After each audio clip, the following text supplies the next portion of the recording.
Tonight it's my pleasure to welcome you to the third Cambridge Physics Lecture of the year, Centre Lecture of the year. There's been a few other physics lectures in Cambridge, but this is the third Cambridge Physics Centre Lecture. Tonight's lecturer is Maragret Reynolds, and she's going to be talking to us about sustainability in architecture. She's a graduate of a small place called Harvard University in the US, and she has architecture degrees from MIT and Cambridge University, where she studied at King's. She's practiced in various Cambridge, UK firms. In 1999, she received an EPSRC Engineering and Physical Research Council grant to complete an MPhil in environmental design, also from the Department of Architecture at Cambridge University. She's now a sole practitioner specialising in low-carbon design.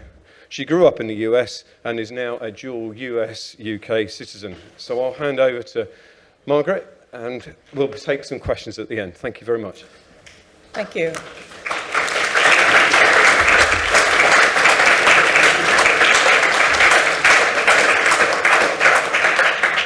So, is it working? You can hear me? Yes? Okay.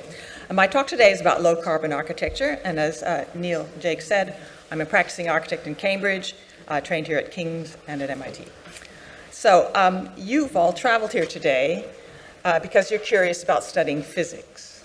But I have to say, I'm rather curious about you, and I'd like to ask you some questions, if that's all right. Can you hear? Good. How many people here have seen an electricity bill? Good, good, good. Can you tell me what the units are in which electricity use for buildings is measured? Anybody? Back there. Kilowatt hours.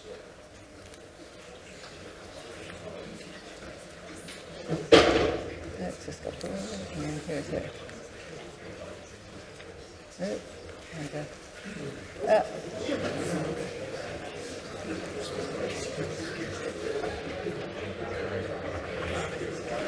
There we go.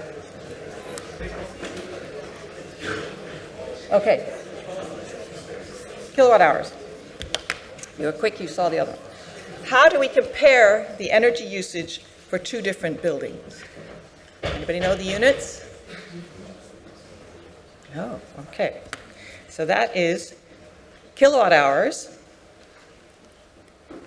backwards, sorry, per meter squared per year. Who here has been on a construction site? Phew, good. Can anyone name ways we can make a building use less energy? Shout out? Yeah. Insulation. Okay. Where can you have insulation? Roof, walls, floor. What other parts of buildings can incorporate insulating properties? Windows, doors, roof lights. Who knows how your house is heated? Hands up if it's gas. Oil? Lots of oil. Electricity. Anybody on electricity? And has anybody got a heat pump? No. Okay. See if I can do this now. This is a recent electricity bill. You should take a look at one. Every month it gives you the reckoning, your reckoning on how much energy is used by the place you're in. It's interesting here to compare what this bill was before a heat pump was installed. So if you add up estimated annual uses, it shows you on your bill, right? Oops, sorry. Oh, dear. That's all right. At the top there, estimated annual usage daytime and nighttime for electricity, and this is a combined gas bill, estimated annual usage during the, for gas. Total here is 4,250 kilowatt hours. But I've noted the usage before the heat pump. The total usage after the heat pump,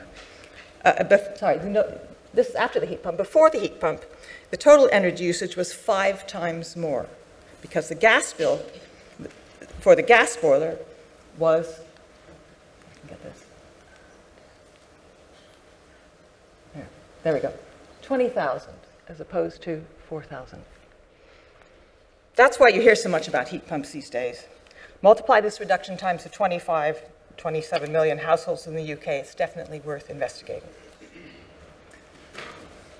I'm going to talk now for about 40 minutes, so we have plenty of time for your questions afterwards.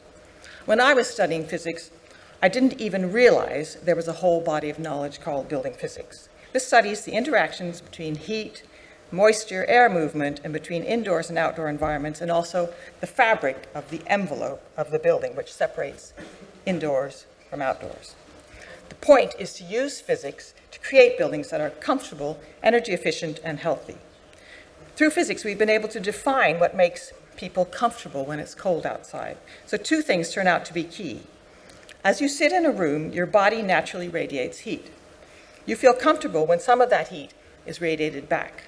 This happens when the walls are warm, when they're insulated. And it's not comfortable, too, to feel the air moving through the room. Drafts need to be prevented or they will change the room temperature, and that means airtight construction. It's fascinating that physics can deal with comfort, and it needs to be. We spend 90% of our time in buildings. In this week of COP28, we need to understand that building energy performance is an important part of our UK national carbon reduction strategy. So if these topics interest you, listen up, because your country needs you. Not to fight this time, but to design and engineer solutions. Building energy performance is a huge topic. It spans the way buildings use energy, how much energy they use. In the UK, that's over 100 kilowatt hours per meter squared per year, that unit. What kinds of energy we use, how comfortable the buildings are, how adaptable the controls of the buildings are to different weather conditions, and where that energy is generated. Don't worry. Today, I'm only going to look at one carbon building system called Passive House. And as it says in the blurb, this system has been used internationally now for 25 years, and its use is accelerating, especially in Scotland and the Republic of Ireland. And by the way, I have handout sheets up at the front if anybody wants to follow up issues we're discussing. So come and get one at the end.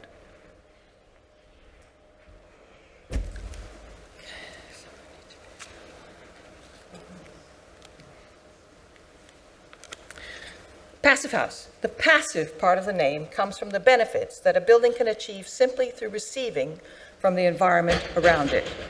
Where's the sun? Where is the sun moving in the course of the day? What is the range of local temperatures?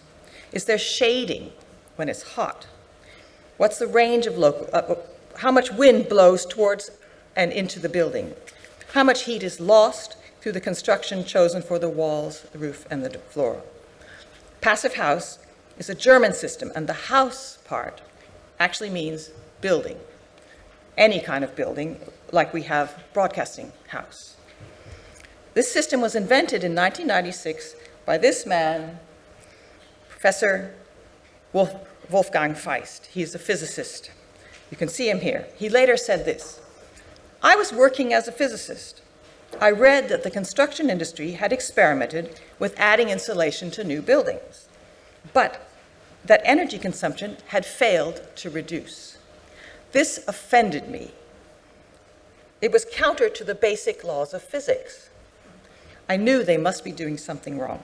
So I made it my mission to find out what, and to establish what was needed to do it right." On the left, we have a map of passive house designs in the UK now. On the right, 4 of these are shown in Cambridge. Ooh. There we go. Yeah.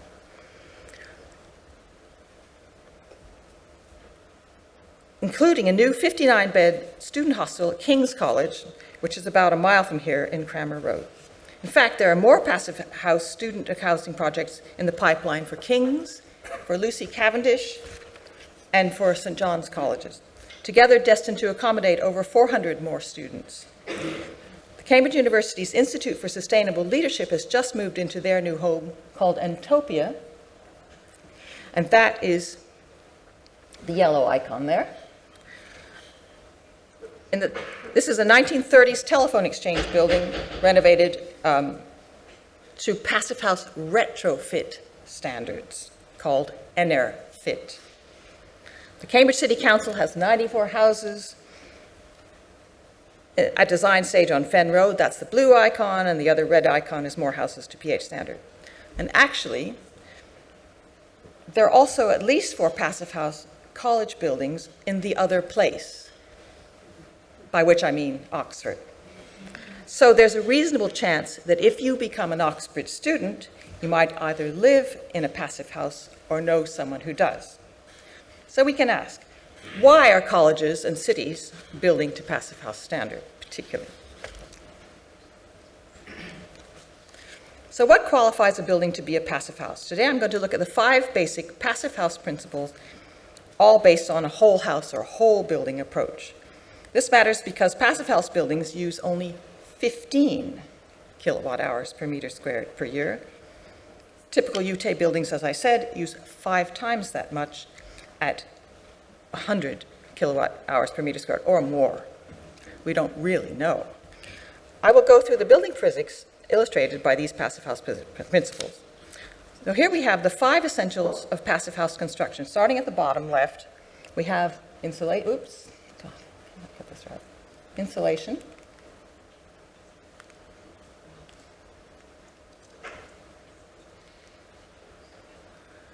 Well, you'll have to look at it.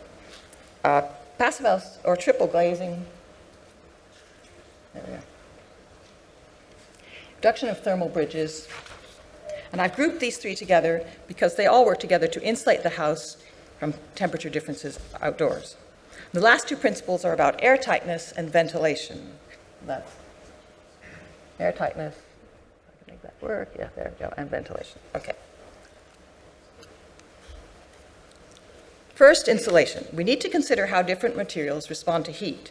The specific heat of a material is essentially how much heat in kilojoules has to flow into a unit mass of the material to raise its temperature by 1 degree. And this is intrinsically different for different materials, and that property stays constant over a large range of temperatures and pressures. Heat conduction is a non-mechanical transfer of energy between materials in contact so that the 2 materials approach the same temperature. Note that heat can also be transferred by convection, which is via liquids and gases, that's fluid dynamics, or by radiation, which is via electromagnetic waves.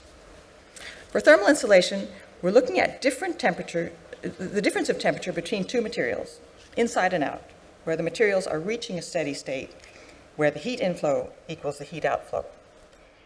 Heat conduction means the amount of energy transferred through a cross-section of material approaching that steady state. This is proportional to the difference. So I can get this thing.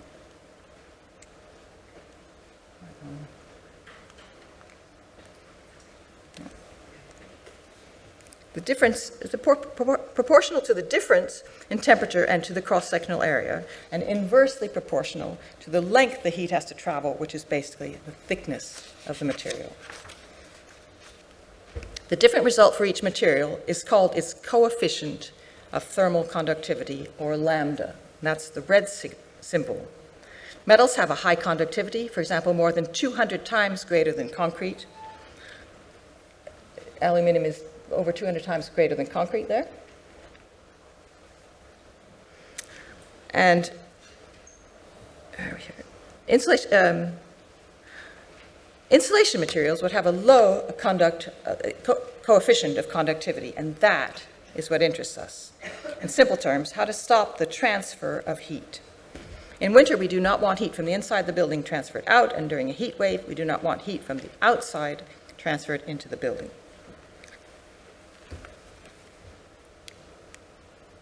Here is the Passive House library of lambda values, coefficients of conductivity of different building materials. And you can see here some of the lowest ones.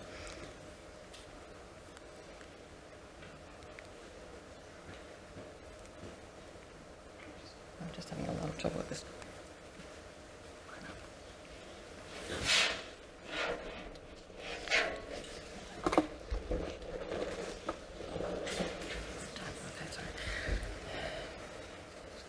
Phenolic insulation is basically a fine-grained plastic foam where most of the inside cells are closed, forming a rigid board.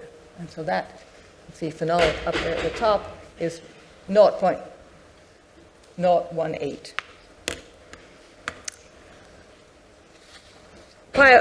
PIR was actually started with the more familiar material polyurethane and has a complex polymetric structure, and the lambda of that is slightly more at 0.022.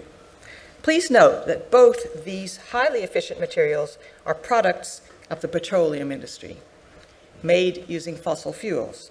We'll look in a moment at the dilemma that creates. If we take the thickness of a material and divide it by its conductivity in watts per meter squared, we get the value called the resistance, and those units are degrees Kelvin per meter squared per watt. The total heat loss, Q, is the temperature differential inside and out of an element of construction, divided by the sum of all the resistances of the combination of materials in the part of the building envelope. So here we have a cavity wall,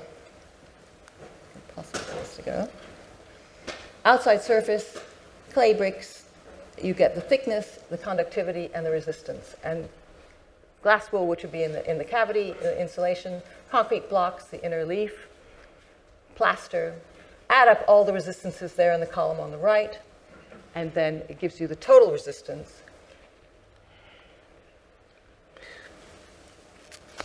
In this country, we invert the overall resistance of a construction to get what's called the U value in watts per meter squared, degree Kelvin. Passive house is all about how to achieve low U values. So for the building envelope, we want materials of low conductivity and in thicknesses that create high resistance. This gives a low U value. There are other factors that affect a building's heat loss as well. Its orientation, the solar exposure of each of its walls, the wind direction and speed, the relative humidity inside the building and outside the building, thermal mass of the building materials, so that heavy materials, for example, can store heat or cool heat and release it slowly to what we call buffer the indoor temperature changes. All these factors can be identified and their interactions calculated for particular building design, a particular building construction, using average weather files for a particular site. This is the contribution of Professor Feist and his team, and it's called Passive House Planning Package. Passive House Planning Package is a huge and ingenious spreadsheet. This is just the heating page, where all of those U values of the roofs, of the walls, and the floor construction areas for multiple parts of the building, plus those for windows and doors, are tallied along with the heat losses due to air leakage and the ventilation systems. Essentially, this is an energy model of the entire building, and passive house models have proved to be highly accurate. Looking at the totals, the heat gains, the solar gains through the windows and the roof lights for the particular weather zone of the building site, and the specified orientation of the wall, as well as the internal heat gains from people. And the heat losses, minus those heat gains, give the annual heating demand of the design to keep the building interior at 20 degrees.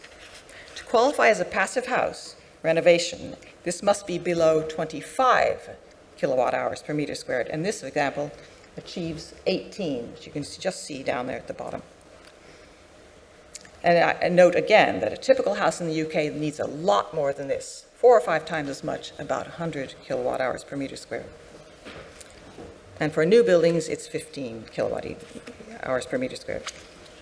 Note that even if the designer does not have a hope of reaching these passive house levels, and they're very difficult to get, you can still use PHPP to create a model of the building and its microclimate. So you make it up before, calibrate it to its heating bills and its electricity bills, and then change the pieces of it to test how much effect that has. Anyway, this is a huge amount of detail. Let's stand back for a minute. In energy terms, the passive house strategy is to lower the demand for heating energy. Using these techniques for new building design and also for improving the amount of energy we need for old buildings we already have is absolutely crucial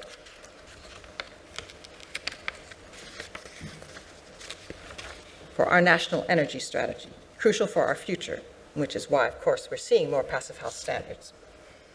However, let's look at the other side, the supply side. The supply of energy we use now is being decarbonized. And there's encouraging news about that. Tiny bits of encouraging news at COP28. This is electricity from wind turbines, hydropower, solar energy as well. The UK is powering ahead on this. These technologies lower the amount of carbon dioxide produced, and the carbon dioxide will heat up the atmosphere and force climate change that is already forcing climate change. We need both these strategies. We need to lower the building's energy demand, as what Passive House does, through better construction like Passive House, but also to provide a supply of energy that is low carbon. We need both these to have a hope of delaying the greenhouse gas effect that's raising world temperatures, destabilizing the weather, causing extinctions. So let's take a closer look at how passive house insulation works in a house. Here's a drawing for a passive house that was built in 2010. We saw the heat conduction is inversely proportional to the length it has to travel. And we said that meant the thickness of the material. So note how thick the insulation is here. It's all shown in pink, highlighted in pink. So on the roof, we have 0.5 meter of insulation. It's a fiberglass fill. It has a fairly low, fairly high coefficient of conductivity.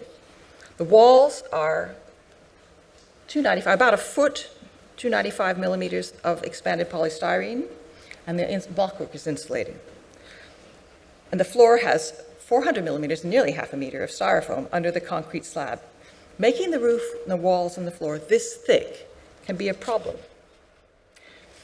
Insulation design, particularly for existing buildings, is a continual trade-off. We're looking at the thickness versus the material's lambda, its coefficient of conductivity. We're also looking at the cost. To achieve that same U value, essentially, the thinner the insulating material is, the more it costs.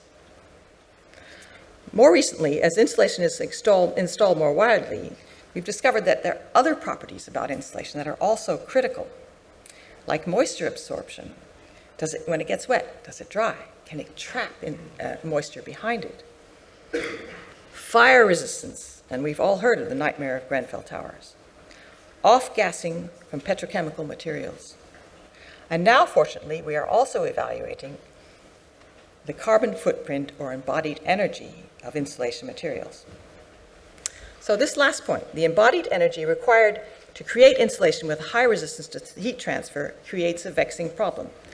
By insulating materials to save on fossil fuel consumption, we're using products that require fossil fuels in order to be manufactured. And you multiply this times those 25 million households, not to mention all our commercial and institutional buildings, all needing to reduce consumption, and it becomes essential to resolve this contradiction. We need insulating materials with low embodied carbon, essentially meaning not from the fossil fuel industry. Passive House planning package, this huge spreadsheet, allows the continual trial of different combinations of material as the design develops, to get the best combination of thickness, cost, and carbon embodied in the manufacture. So on the table here are some samples. Low carbon materials like wood fiber, cork, recycled newsprint. There's even recycled blue jeans.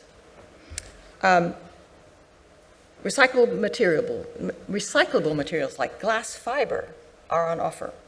These can all be trialed in this spreadsheet to see if you can get that balance between the thickness and the low result that you need in kilowatt hours per meter squared per year. Before we leave this slide, notice something else that's interesting, and I'm sorry, I'm not going to probably be able to make this work. On the wall there, the roof insulation is above the ceiling, below the roof. The floor insulation is under the concrete slab, but the wall insulation is on the outside. Why? We'll see in a moment. We had to cover a lot of ground to understand this insulation issues with heat. The next requirement we will consider is a bit quicker, triple glazing, which is another form of insulation. There we are, that's going to number 2. Triple glazing has been identified as essential to the passive house strategy of lowering heat loss. Here are some typical window and frame designs. The space between the glass frames is filled with inert gas.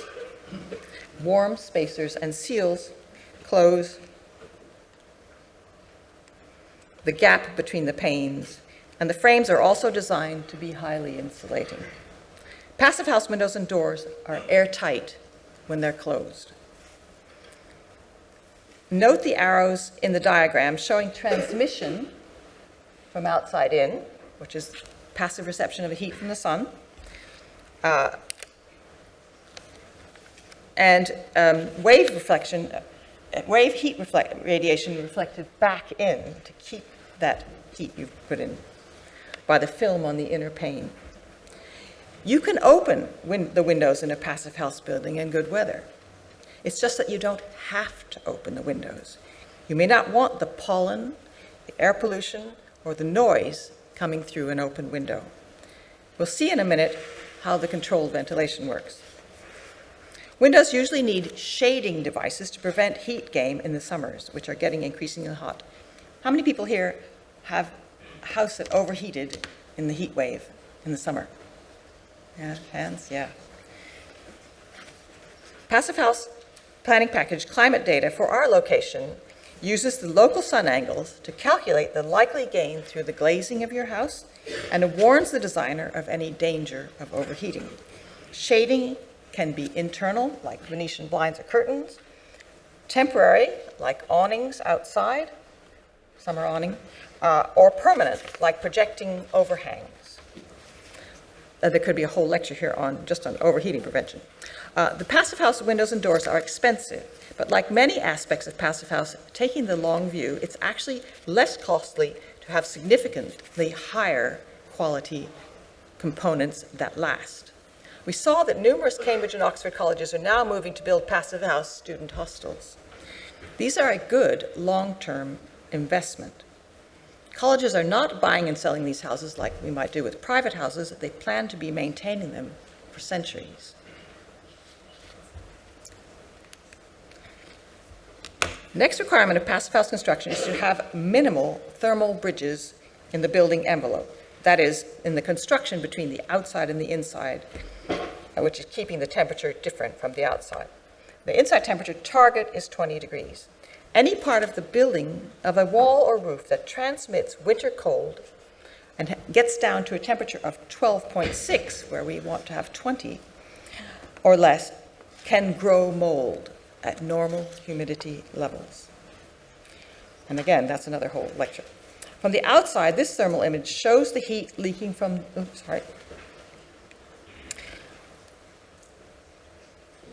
From the outside, this thermal image shows the heat leaking from the inside at the roof eaves. Those are the red areas. Anybody ever used a thermal imaging camera? They're really incredibly interesting. You need the biggest differential in heat and cold, so winter is the best time to use them. Here, okay.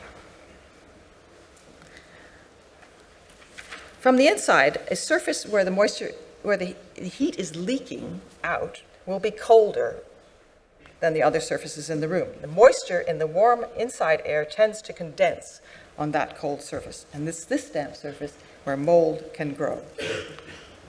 Obviously, this is a building defect, even though it's very frequently found, and sometimes it's found in old buildings, but sometimes in new buildings. Passive house requires that there should be minimal or no materials that transmit outside temperature to the inside. So how do you do this in an old house? The problem of thermal bridging is often overcome with external wall insulation, as we did for this 1930s house that I've been working on recently. Here's the reason for positioning the wall insulation on the outside. It wraps the house in a huge down jacket, preventing any significant heat transfer outwards by a whole range of different materials. Okay.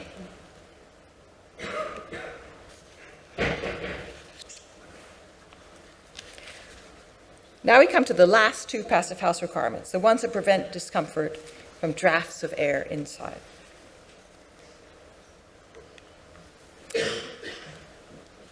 The fourth principle is airtight construction, that is, minimizing air infiltration of the building. So remember, as we said, that another element of comfort is not to feel air movement changing the temperature around you.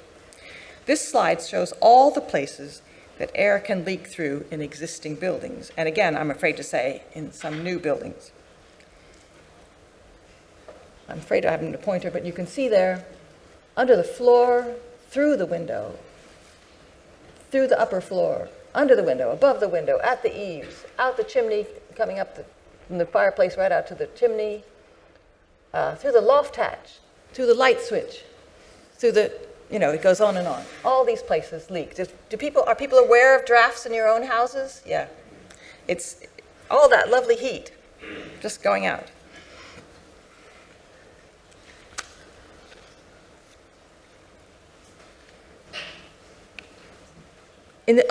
Heating in old houses with fireplaces or stoves needed to draw in plenty of oxygen for burning. So there was no particular attempt to prevent, for example, drafts coming up through the floor. Victorian floors, not even tongue and groove. However, this air leak carries significant amounts of heat out from inside. In summer, it permits the heat to seep back in to warm the house, which we also do not want. Airtightness is a fundamental part of the passive house strategy, and it's difficult to achieve, especially in old buildings.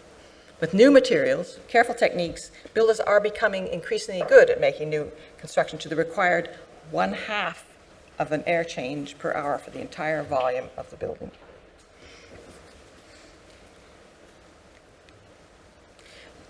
Passive House Package uses the building data model, that has been entered, to calculate the leakiness of the house. It uses the following factors.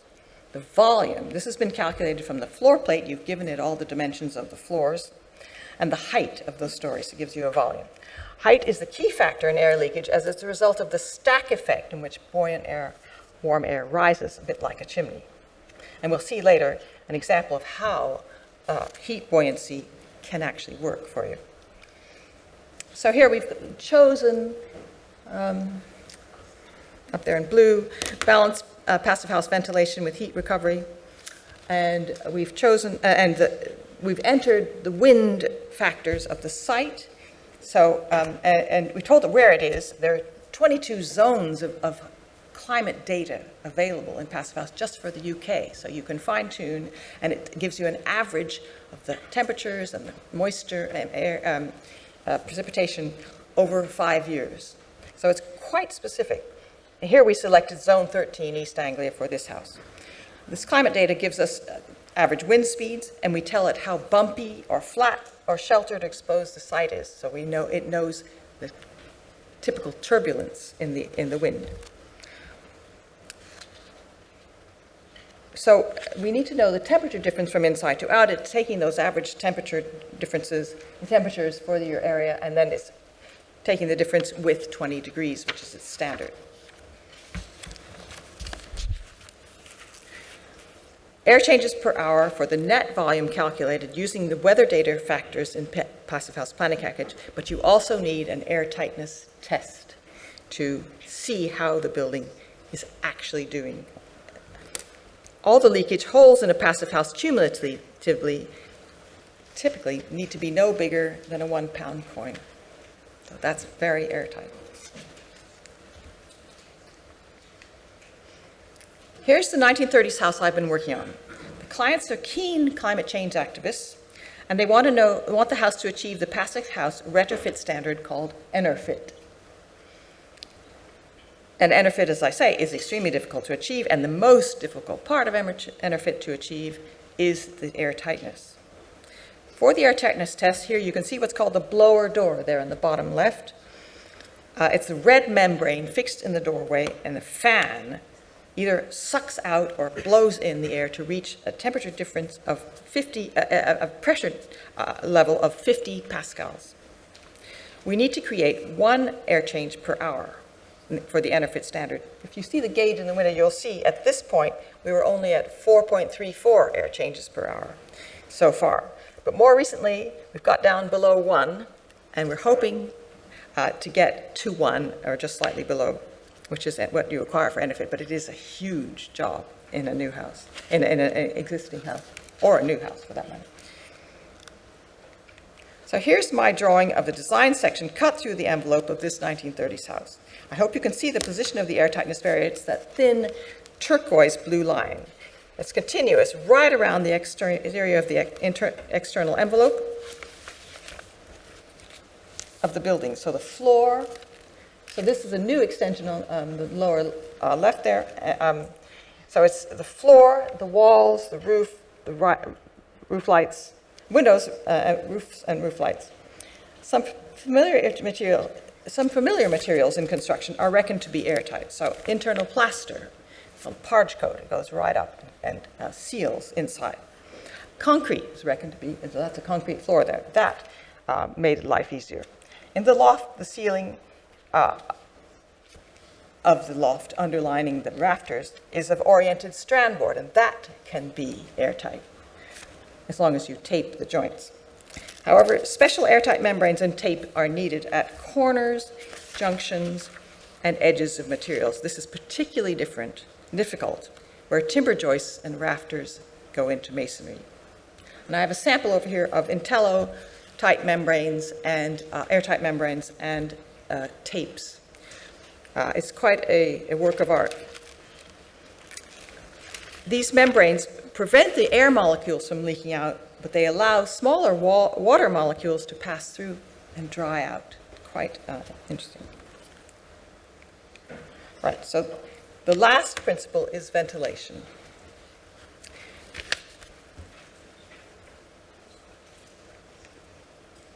Key aspect of passive house is controlled ventilation, or what we would call mechanical ventilation, hence the usual term MVHR.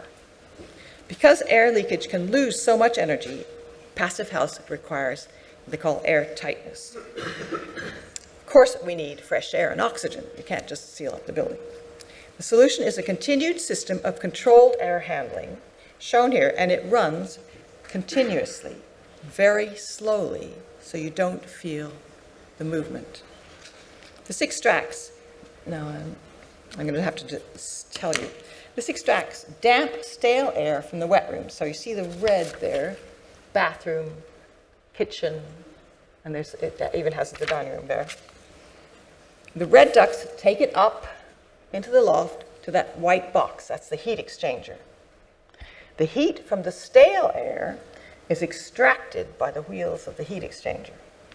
And the heat, and the fresh air inlet, that's the blue far one at the top there, brings in a steady supply of incoming fresh air into the heat exchanger where it's warmed, quite clever, by the heat that's been extracted from the stale air. This warmed fresh air is then delivered back down to the living rooms by the green ducts, so bedroom, living room. Back at the heat exchanger, that cooled stale air from the wet rooms is expelled out the top by the exhaust outlet. This may seem complicated, and it can be difficult to fit into existing buildings. Passive house planning package does not calculate this air handling system. This requires fluid dynamics to provide adequate warmed air delivered and extracted silently at the right pressure through the duct system. And here again, another very interesting career possibility. Learn to design continuous silent ventilation. However, it is this feature of passive house design, that continual supply of fresh air at the right temperature, that is one of the most celebrated and appreciated by occupants of all kinds. If you're an asthma sufferer, you have hay fever and don't want pollen, you live in a place where there's polluted air, or you just simply want to keep the windows closed and have fresh air and not have to hear the traffic, it's a very, very much appreciated feature. So here is the MVHR system as designed and installed in that 1930s house you've seen earlier. The vertical ducts run from the loft up there where this unit here is shown in red there. And they run in the cupboards, the airing cupboard and in the wardrobes of the bedrooms until they get to the floor of the kitchen, dining, drawing room, and the workshop. And then moving laterally in the floor, they then drop down and either suck out the air if they're extracting or deliver it.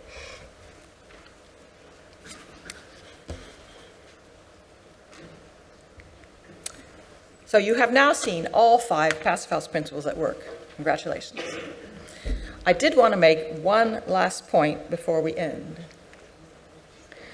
I want to show an early passive house design for a building in the UK by Archetype Architects. This is the Oak Meadow Primary School in Wolverhampton, completed in 2011. On the left is the inside, and on the right, the front entrance and the classroom. Note in the drawing below that as required, Oak Meadow has mechanical ventilation with heat recovery, MVHR. However, it's also designed to use the natural heat buoyancy we talked about, the chimney effect, stack effect, for ventilation in the summers. So this design uses the principles of the stack effect where the buoyancy of the hot air rises and pulls in cooler, fresh air through the windows. And in the summers, this saves even the cost of running the MVHR system, or it did. It may not be able to do that if there's serious overheating outdoors, but at the moment it still does save that energy as well. So the whole energy issue for this building is extremely low. In fact, they were required by the school board locally to put in radiators, and because they didn't need radiators because it wasn't really cold, they put them at eye level and they used them as whiteboards. The point here is that this is one of a number of schools these architects have designed to the same budget as ordinary school building construction. This is the earliest passive house school in the UK that I know of, and the first example I know of where all those extra features of passive house we've been talking about did not raise the construction capital cost of the building. Once built, of course, the school has minimal running costs, as it requires almost no heating. So, by the way, you may have noticed I have not mentioned any heating sources, not even heat pumps, my favorite. It's a buzzword that's now in the news. This is because a building constructed to passive house requirements actually hardly needs any heat or cooling in the summer. No system is actually prescribed. Usually people can get away with a small heat pump, mainly for the hot water that they need. So the extra requirements of passive house construction cannot always be achieved at the same cost as the standard building we've been used to. This is referred to the passive house cost uplift. However, this uplift of passive house building costs is decreasing. And the client response to many successful passive house projects and skilled architectural design are generating considerable demand for passive house buildings, and that's creating a larger market, and the larger market is causing the construction industry to gear up, and that means improved supply chains, training, and skills.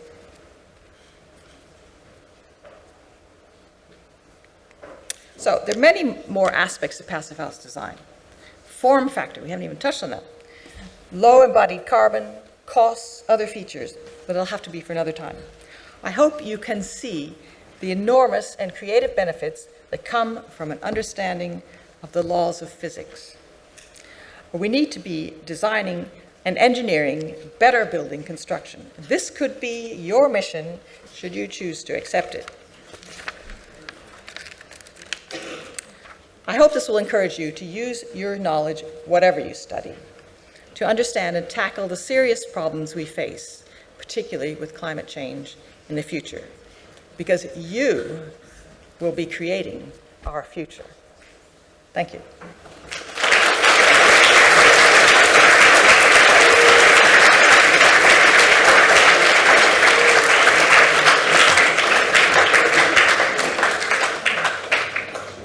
Need a battery. So we've got time for some questions. Thank you very much for that. Are there any questions from the floor?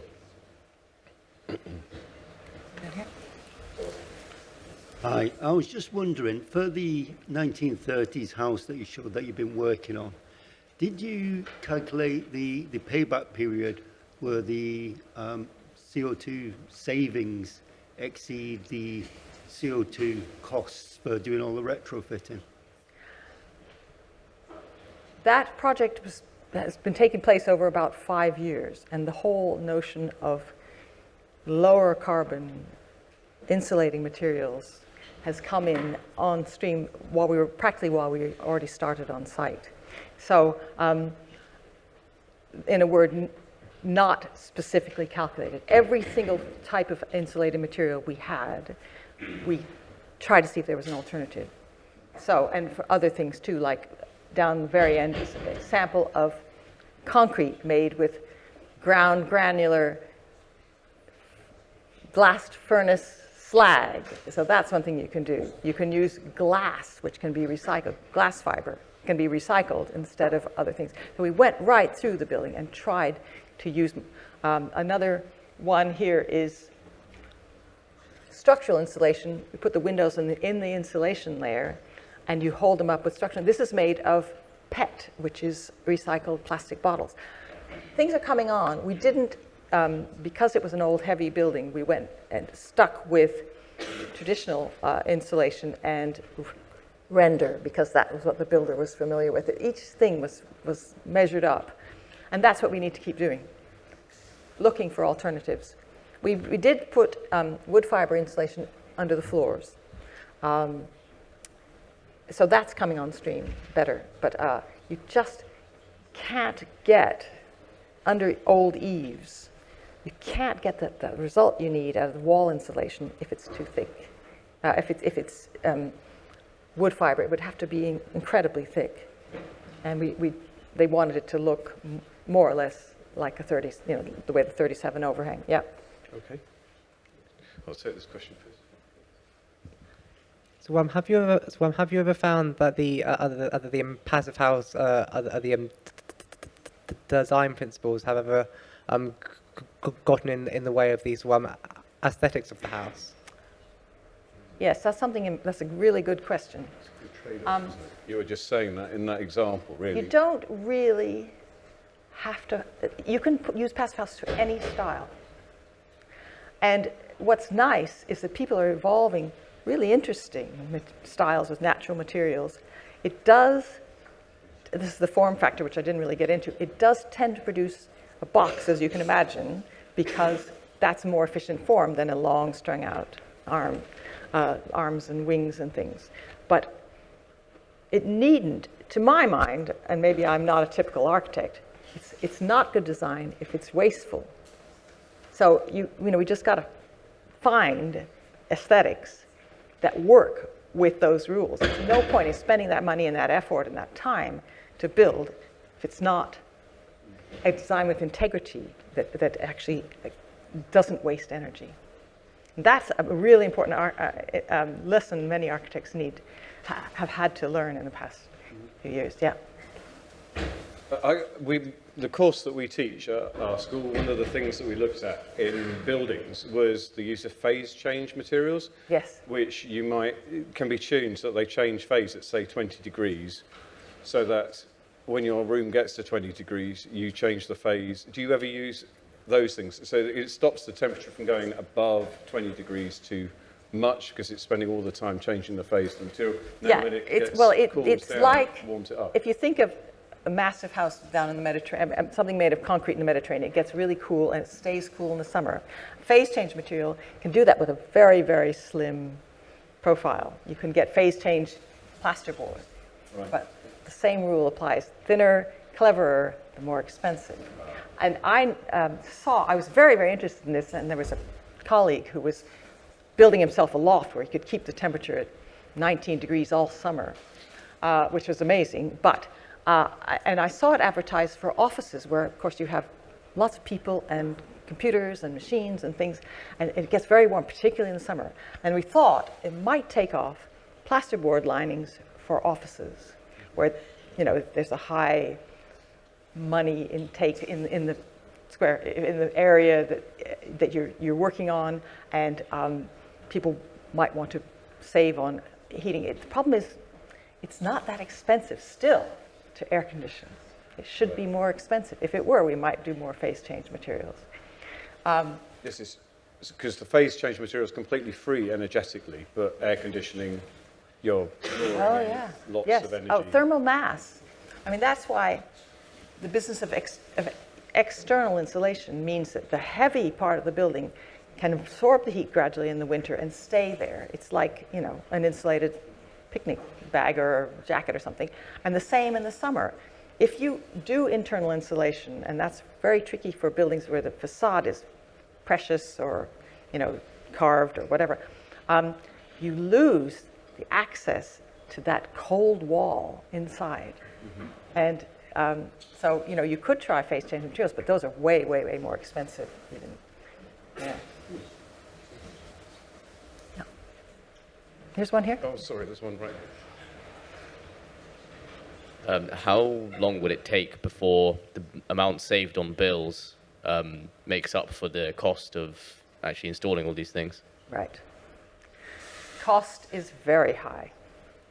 There's something called the Green Deal about, you know, for 10 years ago, in which people in the government thought that just by spraying external insulation all around, you could save enough energy to pay for the installation of those materials.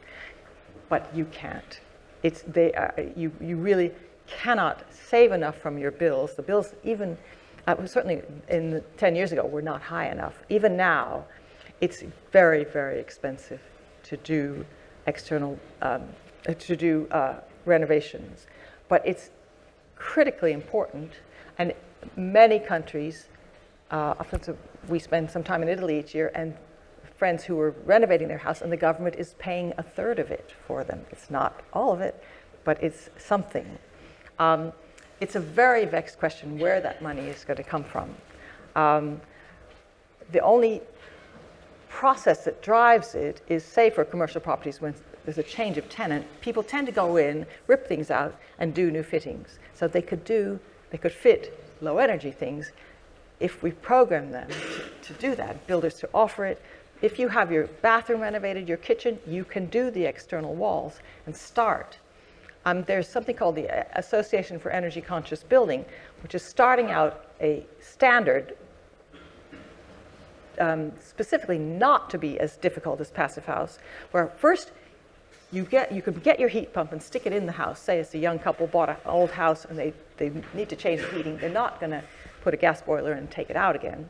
They put in a heat pump and they commit to a staged kind of set of things they can do over a few years to bring the house up to a standard where the heat pump, which might have initially been oversized, can still keep the house warm. It's quite a tricky set of sequences, but you can do partial retrofit, and that spreads the cost, but it doesn't eliminate the cost. The only thing really that makes it cheaper is to have expensive energy, and that's what we're getting. Okay, and one question here. What is your favourite of the 5 principles to work with, and why? Sorry, can you say that again? What is your favourite of the 5 principles that you sort of like to work with, and why? I don't think I'm allowed to have a favorite because you have to, it's like most design. You know, you could do something absolutely fabulous, but who's going to pay for it? Or you know, where's the structure going to stand? Design has to balance everything. So I could say, well, gosh, let's just insulate till the cows come home, but, you know, or make it airtight. Then, you know, you can't breathe in there. It has to be everything balanced. You can sequence. That's what's important. Okay. I think it's 7 o'clock, so I think we'll need to draw to a close there. Thank you very much for Thank that you. lecture.